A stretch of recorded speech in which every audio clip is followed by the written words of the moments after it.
Hi, this is Morley and this is the M-Wire. In this video, we are going to look at all the latest election updates, as well as a legal option that is available to Mr. Trump that no one is talking about yet. A big shout out and thank you to my new subscribers. If you haven't already subscribed, please do so. That would greatly help out the channel. Well, things are still really crazy and messy as far as election 2020 is concerned. That's a foregone conclusion. I'm going to give you the most recent update developments. Things are changing quickly, and I apologize if there are any inaccuracies by the time you see this video. As I mentioned before, Trump is contesting the results in Wisconsin and Michigan. Trump has taken legal action in both of these states. For instance, in Wisconsin, there are more votes than registered voters, an obvious red flag, as well as dead people are voting, another red flag. As well, Trump is also suing the state of Nevada, claiming that there are at least 10,000 votes from people who no longer live there. A lot of shady business going on. We should be seeing the results from Georgia this afternoon. Trump has a narrow lead, but the Republicans should take Georgia. If you look at Georgia, with 99% of the vote counted, Trump has a 0.3% lead. He should take that.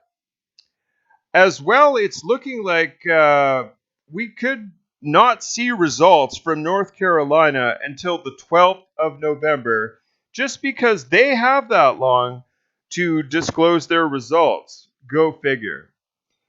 It's looking like Arizona could be very well flipped for Trump. That would be huge in the sense that it would not only give Trump 11 more electoral college votes, but it would take away 11 votes from Sleepy Joe.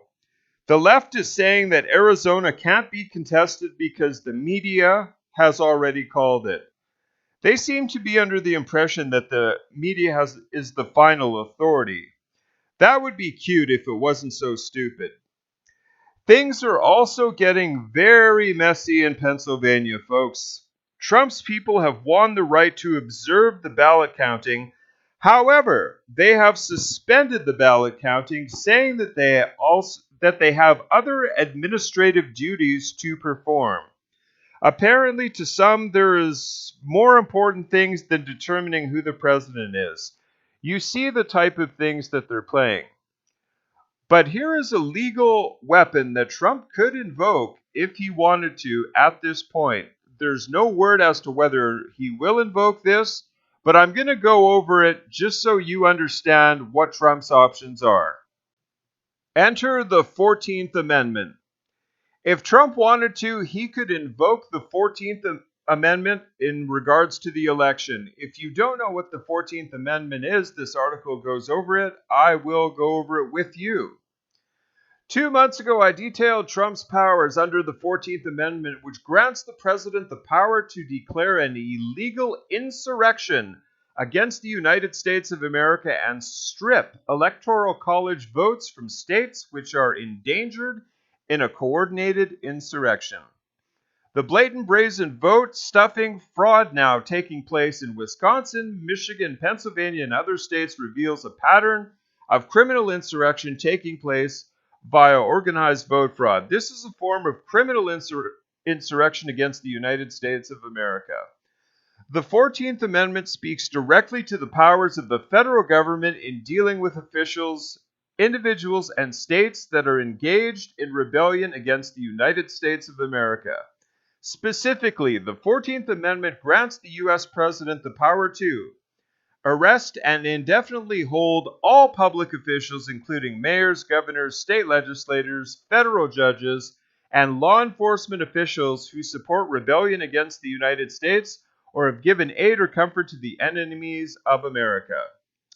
Eliminate House of Representative positions for California and other states which are engaged in supporting big tech censorship platforms that are supporting rebellion against the United States of America and abridging the right of voting age citizens to participate in elections via censorship. This implies the Electoral College votes would also be proportionally reduced in these states. It would also apply to states like Oregon, who are repeatedly funding war encampment installations that house insurrectionists who are unleashed each night to attack federal buildings and federal law enforcement officers. Eliminate all federal financial support for cities and states which are engaged in insurrection or rebellion against the United States. Section 3 specifically states that all such claims of federal money obligations to the states shall be held illegal and void. In essence, the 14th Amendment grants American citizens equal protection under law, but for public officials or states which are engaged in insurrection or rebellion against the United States, those equal protections are revoked. The Democrats already know this, which is why they are pursuing a plan of election chaos, hoping to throw the entire election process into mass confusion from which they plan to attempt an illegal coup to eliminate Trump from office and claim political power over the nation. If California is protecting big tech's political targeted censorship of Americans, then California's electoral college votes can be revoked.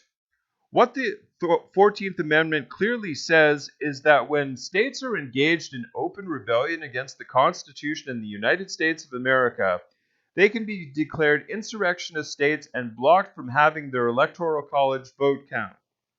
The president's power to declare this insurrection and remove states from the electoral college system is directly described in 14th Amendment, Section 2.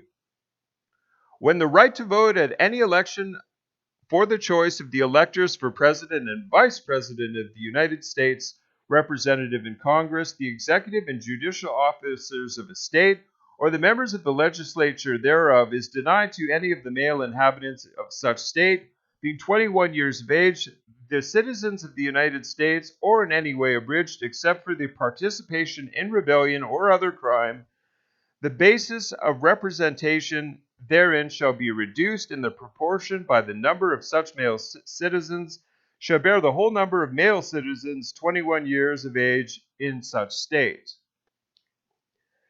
In other words, by committing ballot fraud, which supporting nationwide censorship via big tech, states like California, Wisconsin, Michigan, New York, Illinois, and others have abridged the right for the people to vote.